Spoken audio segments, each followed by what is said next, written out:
Então, nessa ação penal 506-131-3017, depoimento do senhor Paulo Ricardo Baqueiro de Melo. Senhor Paulo, o senhor está sendo acusado de um crime pelo Ministério Público. Em condições normais, o senhor teria direito para permanecer em silêncio. Mas foi informado que o senhor teria feito um acordo de colaboração com a Procuradoria-Geral da República, que foi homologado pelo Supremo, através do qual o senhor renunciou a esse direito ao silêncio. É isso mesmo? Perfeita excelência. O senhor se comprometeu a dizer apenas a verdade também? Perfeita excelência.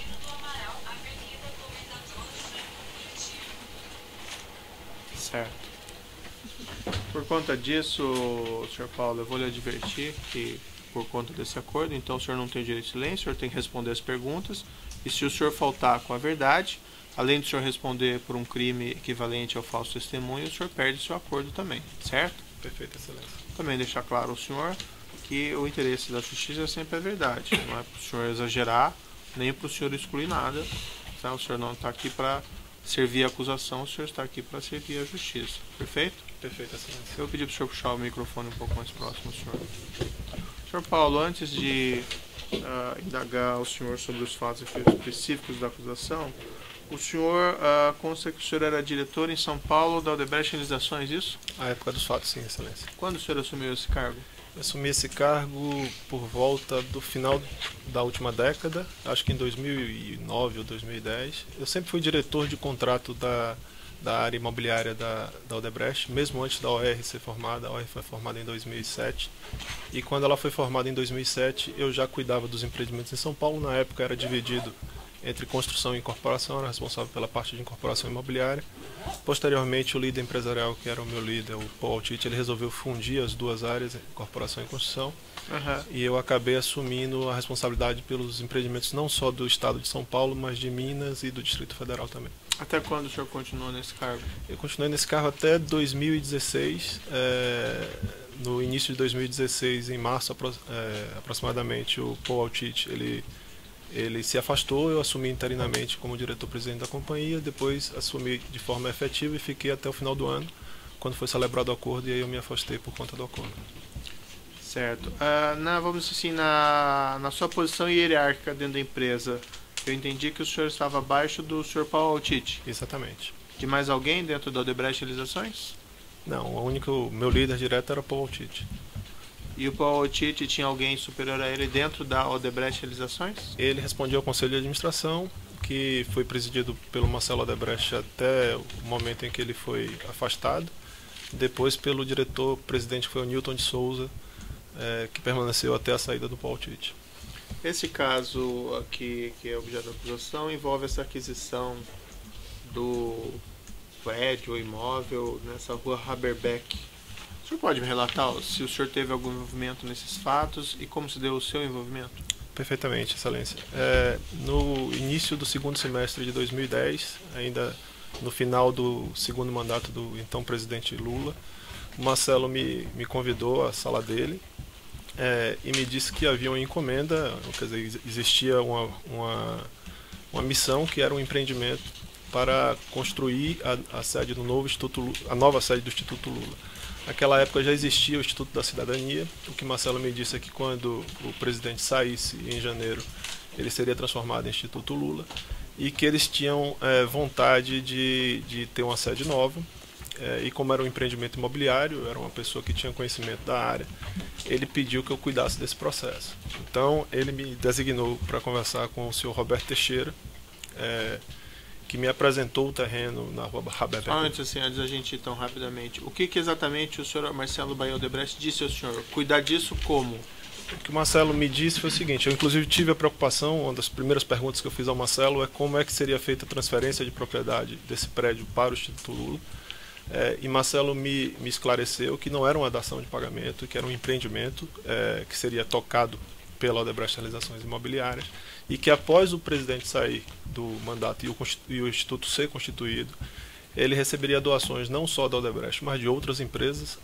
Citou inclusive o exemplo do Instituto Fernando Henrique Cardoso, que quando ele saiu, ele recebeu doações de várias empresas, e que com esse recurso ele seria capaz de alugar ou comprar o imóvel de nós, que seria o investimento que a gente estaria sendo feito na frente. Mas qual que foi a explicação que ele deu para a Odebrecht comprar esse imóvel?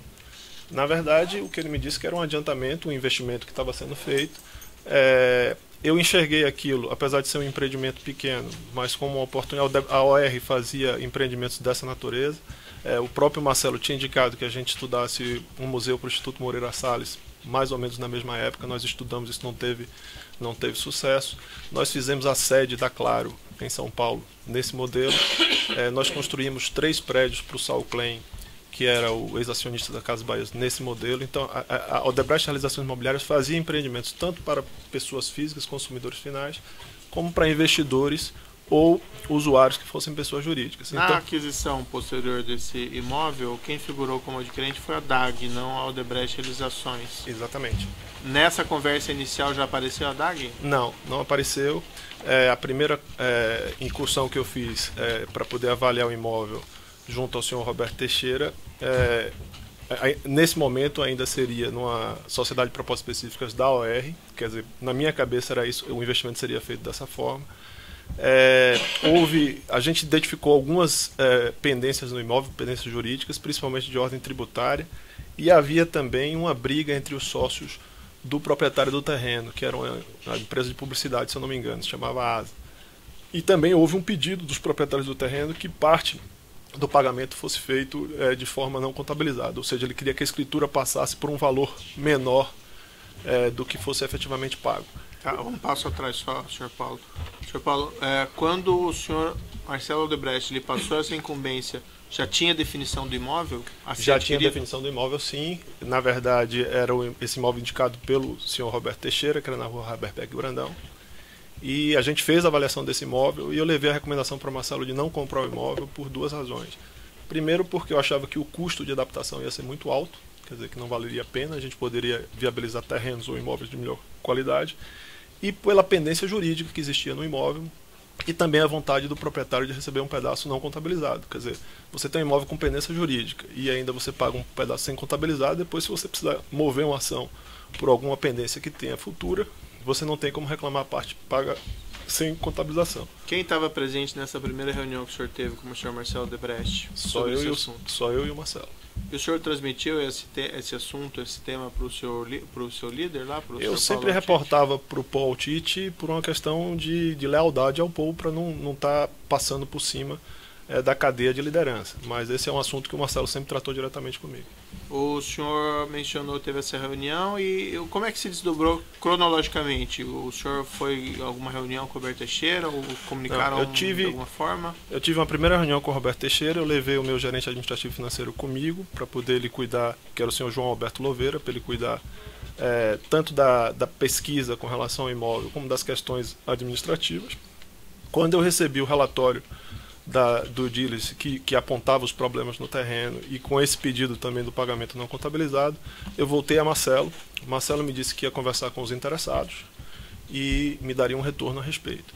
Ele agendou uma reunião. À época eu não pude estar presente a essa reunião porque eu estava viajando de férias, mas o diretor jurídico da OR foi me representando, que é o senhor Rodrigo Salles. Os problemas foram reportados nessa reunião. Quem estava nessa reunião? Eu não sei dizer exatamente quem eram todos os participantes. Eu sei, até pelo que eu li na denúncia, que a reunião foi com o senhor ex-ministro Antônio Palocci, mas eu não participei dessa reunião, nem tive contato direto com os participantes. Sabia que o Marcelo estaria presente e sei que o Rodrigo esteve presente. Após essa reunião, o Marcelo voltou para mim e disse: olha, os eventuais clientes compradores do imóvel depois vão topar o risco, podemos seguir adiante com esse imóvel. E ele identificou quem eram os interessados, os clientes?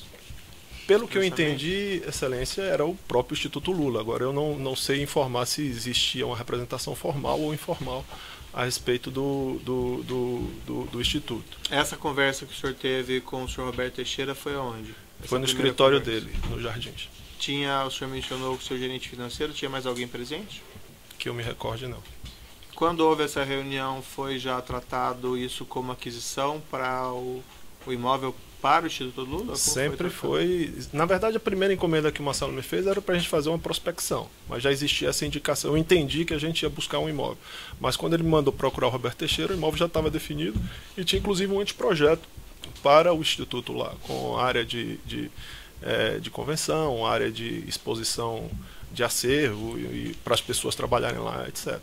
Então já existia um desejo de que esse fosse o imóvel, estava determinado. posteriormente a essa determinação de Marcelo, eu tive outra reunião com ele. Ele me recomendou que o imóvel não fosse comprado em nome da Odebrecht Realizações e nenhuma sociedade da OR.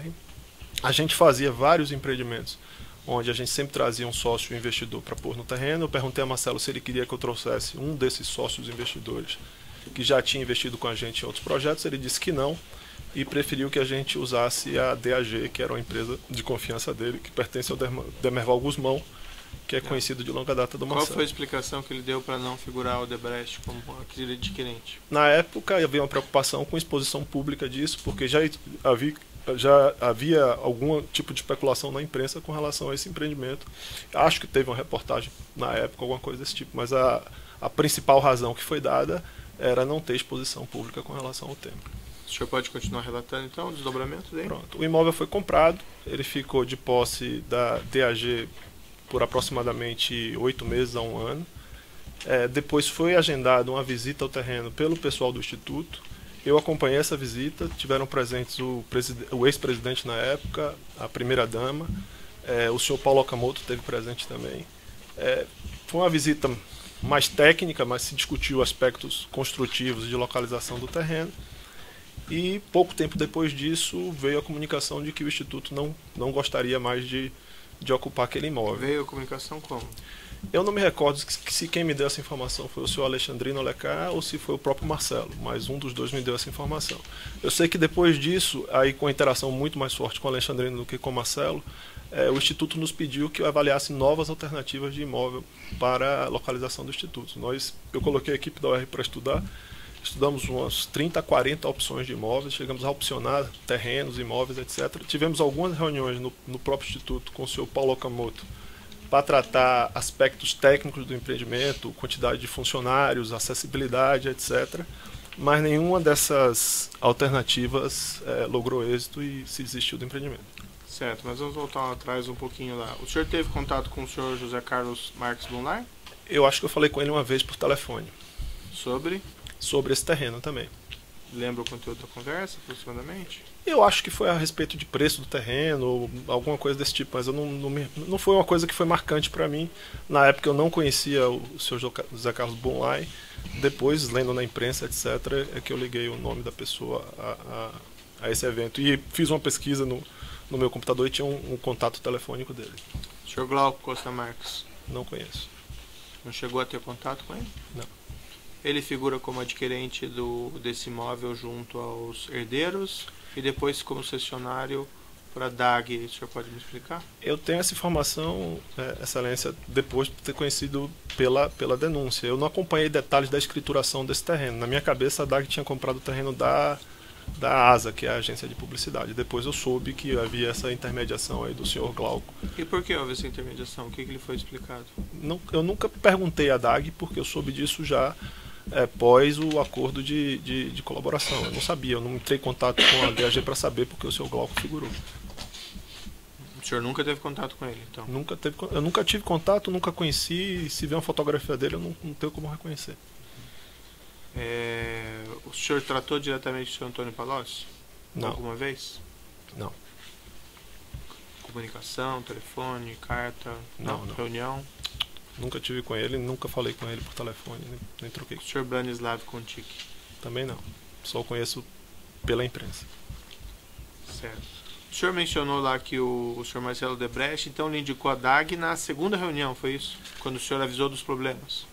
Não, foi posterior. Na terceira reunião, segunda, né? Segunda ou terceira, eu não vou saber a cronologia. O escritório de Marcelo era no mesmo prédio que o meu.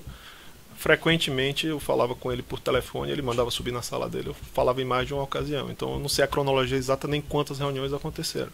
E quem transmitiu a informação ao Sr. Demerval que ele iria figurar como adquirente? Em primeiro lugar foi o Marcelo.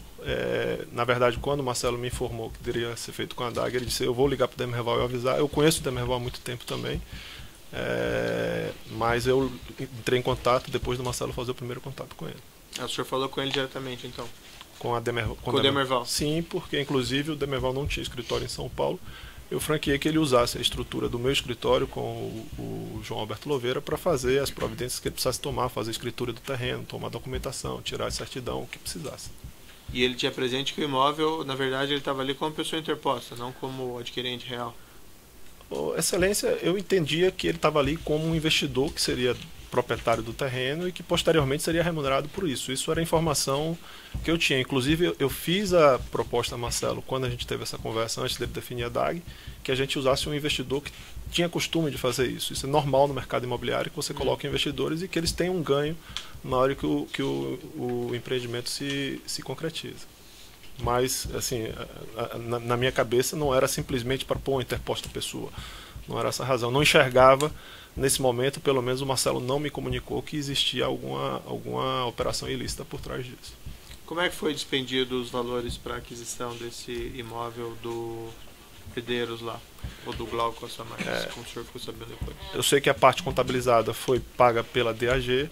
A parte não contabilizada, há inclusive um equívoco no meu relato, porque na época que a gente estava fazendo o relato, as pessoas que cuidavam do sistema Drauzes, eu pedi que fizessem uma pesquisa a respeito desses pagamentos. Eu sabia que tinha 3 milhões de pagamento não contabilizado, porque isso tinha sido reportado para mim na época.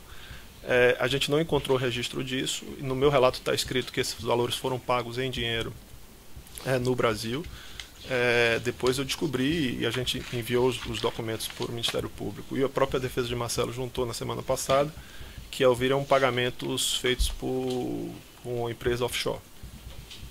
Tá, mas e quem operacionalizou esses pagamentos por fora? Eu não sei informar, Excelência. Na verdade, eu tenho conhecimento, eu vi o documento, inclusive, porque foi juntado ao processo na semana passada. Sei que tem uma referência ao meu nome como uma pessoa que estava cuidando do empreendimento, como responsável por cuidar do empreendimento por delegação de Marcelo Odebrecht, mas não fui eu que fiz essa...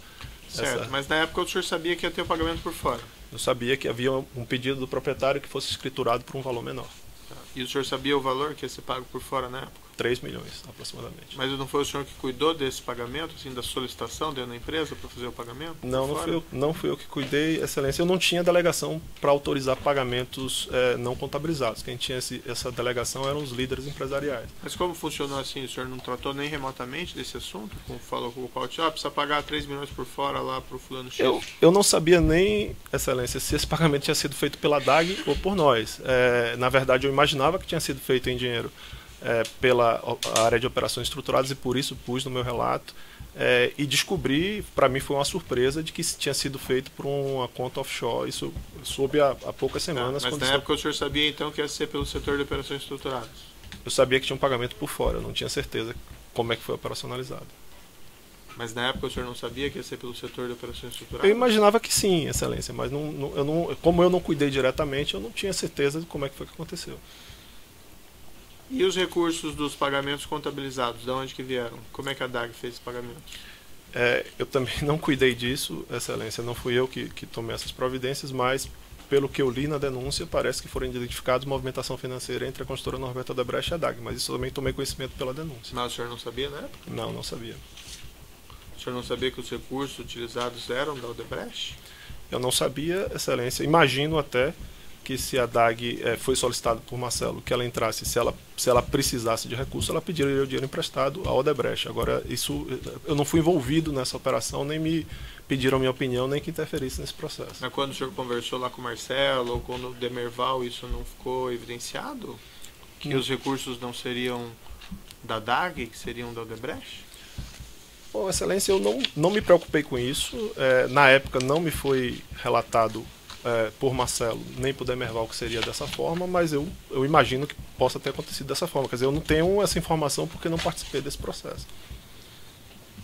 O senhor sabia, na época dos fatos, que havia esse setor de operações estruturadas dentro do Odebrecht? Sim, sabia. O senhor sabia por qual motivo? Eu sabia porque outros pagamentos de outros assuntos na Odebrecht Realizações foram feitos por lá e eu conhecia. Pagamentos não contabilizados. O senhor chegou a solicitar pagamentos dessa espécie? Sim, pagamentos de alguns corretores de imóveis, algumas coisas foram feitos lá e eu sabia disso, sim. E esses pagamentos feitos por lá eram sempre pagamentos por fora? Normalmente eram pagamentos não contabilizados. E o senhor mencionou lá que eles foram, visitaram e depois o senhor ficou sabendo que ficaram que desistiram da compra, que não quiseram comprar. Tá, mas e daí? A Odebrecht, a DAG tinha comprado com essa finalidade e daí... Pronto. Depois disso, eu pus a equipe da UERJ para estudar um empreendimento comercial no local. A gente avaliou fazer um empreendimento residencial, um condomínio de casas. Providenciamos comprar o terreno da DAG até para ela desmobilizar o que ela tinha feito. Mas ela não tinha resolvido fazer o investimento? A DAG? Por que a Odebrecht ia querer fazer, então recomprar? Ela ia fazer um investimento no empreendimento Build-to-Suit, na minha cabeça, para o Instituto Lula. Ela não estava ali para fazer um investimento, por exemplo, no empreendimento residencial. A gente providenciou comprar o terreno deles, estudamos o empreendimento residencial, o mercado piorou, não deu certo esse empreendimento, depois a gente precisou fazer liquidez e a gente pôs o imóvel à venda. Mas a Odebrecht se sentiu, vamos dizer assim, responsável em readquirir esse imóvel da DAG? Excelência não é bem responsável, mas se eu chamo um investidor para entrar no empreendimento conosco, onde o cliente é da minha responsabilidade, esse empreendimento não dá certo, é natural que ele nos cobre uma saída para esse investimento que ele fez. Então, seria uma saída natural que a gente tirasse a DAG disso, mesmo que fosse outro investidor e não a DAG. Mas, adicionalmente, a gente avaliou uma oportunidade comercial no terreno. A gente fez estudos lá e tentamos empreender lá outro empreendimento, mas acabou não dando certo. E por que eles não avisaram que eles não tinham interesse no imóvel antes da DAG comprar ou antes de efetivar o negócio? Isso é uma boa pergunta, Excelência. Eu não sei informar, não me foi informado, não. Eu, na época, para ser bastante sincero, eu desconfiava e cheguei a comentar isso com o Marcelo, a vontade tão grande de comprar o terreno que poderia haver algum interesse pessoal dos intermediários, ou do próprio advogado, ou de alguém que estivesse atuando. Mas isso foi apenas uma desconfiança íntima minha de que houvesse uma vontade tão grande de comprar um terreno, especificamente aquele. Apesar do terreno não ter um preço fora de mercado, ele estava dentro do preço de mercado, o valor de 9 milhões e pouco. Era até abaixo da avaliação que a gente fazia, que era em torno de 11 ou 12 milhões. Mas a gente achava que era um terreno muito enrolado. Na minha cabeça, dava para comprar um terreno sem pendência jurídica, que tivesse uma obra mais fácil de fazer, etc. Insisti, inclusive cheguei a falar isso para Marcelo, que ele falasse com os proprietários que a gente poderia providenciar uma oportunidade melhor. Mas os proprietários não, os eventuais compradores do imóvel, e houve a decisão deles de correr o risco da propriedade e manter o empreendimento lá. O senhor Marcelo prestou depoimento aqui, ele mencionou que essa aquisição desse imóvel foi debitado numa espécie de planilha que ele mantinha, chamada Posição Programa Especial Italiano. Segundo ele, seriam compromissos que ele tinha com alguns agentes públicos. O senhor teve conhecimento disso na época? Na época não, Excelência. Eu tive conhecimento disso a respeito dessa planilha após a prisão de Marcelo, quando esses assuntos vieram para a imprensa. O senhor Marcelo nunca lhe informou que esses pagamentos estavam relacionados a alguma espécie de relacionamento deles com o ex-presidente Lula ou com o senhor Antônio Palocci? Excelência, na primeira conversa que eu tive com o Marcelo, eu me preocupei de eventualmente ter alguma coisa desse tipo e perguntei a ele se esse terreno, porque na minha cabeça você fazer esse tipo de operação com a dação de um imóvel seria algo que não funcionaria. E a primeira coisa o que ele me disse, olha, Paulo, isso não é... Dação ou doação, senhor? Com dação ou doação, quer dizer, se ele fosse pagar algum compromisso político que ele tivesse com a dação de um imóvel, isso estaria registrado com escrituras públicas, com o uso do imóvel, seria uma coisa... A transparência que é natural de uma operação imobiliária, ela atrapalha esse tipo de operação. E o que Marcelo me disse é que o Instituto receberia doações legais, e doações não só da Odebrecht, mas de outras empresas. Inclusive o valor total do investimento que ele estimava era em torno de 35 milhões de reais, em torno de 10 milhões seria no terreno e o restante seria em obras. E com esse valor ele seria capaz de comprar ou de alugar o imóvel. Então essa foi a informação que Marcelo me deu na conversa que ele teve comigo. Certo. Quantas reuniões que o senhor teve com o senhor Roberto Teixeira sobre esse imóvel? Eu acho que eu tive com ele 1 ou 2 vezes no máximo. Quem estava presente nessas reuniões? O senhor João Alberto Louveira, que é meu gerente administrativo financeiro. Mais alguém, não? Que eu me recorde, não. Quem recebeu por fora esse pagamento que o senhor menciona? A informação que eu tinha é que era para os proprietários do terreno. Eu sei pelas informações que tive na semana passada que foi depositado numa conta offshore, mas que eu não sei quem é o titular dessa conta. Imagino que sejam os proprietários do terreno. E de onde teria vindo essa conta offshore? Quem disponibilizou isso lá para o setor de operações estruturadas, por exemplo? Excelência, eu só posso imaginar que tenha sido ou o próprio Marcelo ou a DAG, eu não sei, eu não sei quem deu essa informação para ele.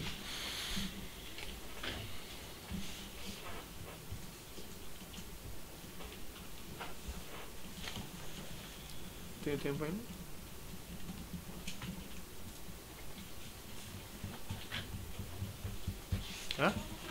Tem ainda, né? Então, na representação pela busca e apreensão nos registros do Antônio Palocci, processo 504-3559, na folha 134, tem um e-mail aqui, vou lhe mostrar.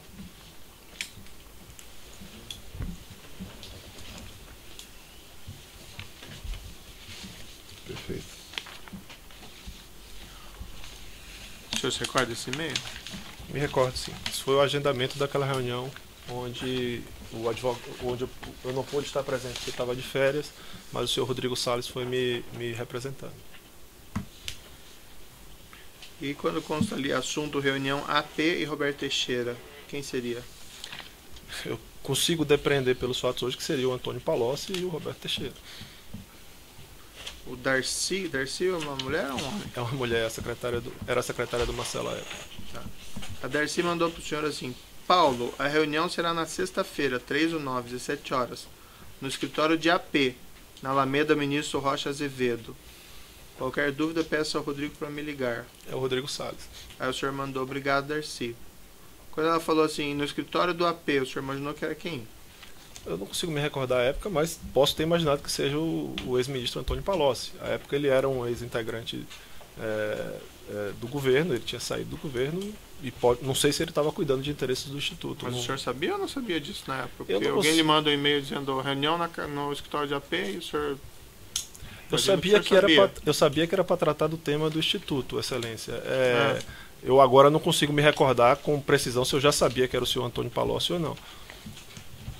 O senhor tem contato pessoal por e-mail com o senhor Palocci? Não. Eu teria se eu tivesse ido a essa reunião. Eu não tive essa oportunidade de estar com ele antes. O senhor Rogério Salles foi nessa reunião? Rodrigo Salles, foi.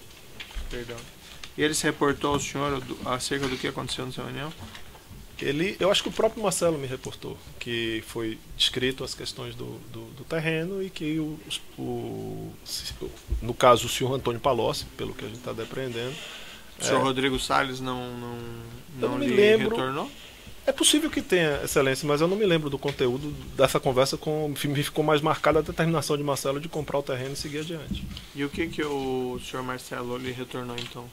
Retornou que, apesar dos problemas jurídicos que tinham no terreno, apesar da nossa recomendação de não comprar, que os interessados no terreno, que seriam o Instituto e os representantes do Instituto, iriam tomar o risco da aquisição e que a gente fosse adiante. Bom, em princípio são essas indagações do juiz, eu passo aí o Ministério Público vai interromper o áudio, pelo tamanho.